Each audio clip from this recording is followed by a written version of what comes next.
Principal Arthur Jenkins had a strict 15-minute tardiness rule for submissions, a rule that would eventually ensnare him. The rule, prominently displayed on a sign in his office and reiterated in countless emails, stated that any academic submission received more than 15 minutes past the official deadline would automatically receive a 0. This wasn't a suggestion, it was an absolute. I saw its uncompromising application firsthand.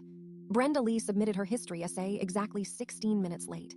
Her explanation of a flat tire was met with Principal Jenkins' icy words. "The deadline is the deadline, Miss Lee. No exceptions." Similarly, David Chen's meticulously researched physics project arrived 17 minutes past the deadline due to a last-minute software crash. Principal Jenkins, with a chilling lack of empathy, declared, "Punctuality is a virtue, Mr. Chen. Your 0 reflects that." Their adherence to the letter of the law, devoid of contextual understanding, was a classic example of legalism.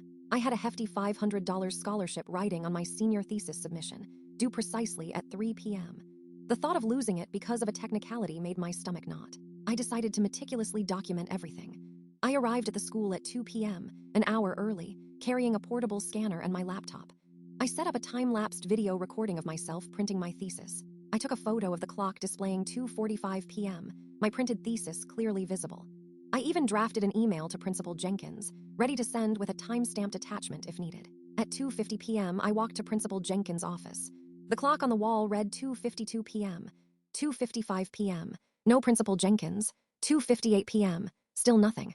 My heart hammered against my ribs. 3 p.m., the deadline passed. 3:05 p.m., dread began to set in. 3:10 p.m., I paced, my phone clutched in my hand. 3:14 p.m., the office door remained stubbornly closed. At exactly 3:16 p.m., Principal Jenkins finally strode into his office, a stack of papers in his hand. "Sorry I'm late," he chirped. "Traffic was absolutely insane today." I calmly approached him, my thesis held out. "Principal Jenkins," I stated, my voice steady despite my nerves. "According to the Academic Integrity Policy, Section 4C, any submission received more than 15 minutes past the official deadline will automatically receive a 0. Several other students, alerted by my presence and the buzzing in the hallway, began recording on their phones. Just then, Vice Principal Miller arrived, holding a copy of the school's policy manual. He had been quietly observing. "Arthur," Vice Principal Miller said, "it seems you're 16 minutes late for your own submission deadline for the budget approval documents due to my office. Therefore, this budget proposal automatically receives a 0. Principal Jenkins' face went ashen, caught in the web of his own inflexibility. This was a textbook case of poetic justice. Follow for a new story every day.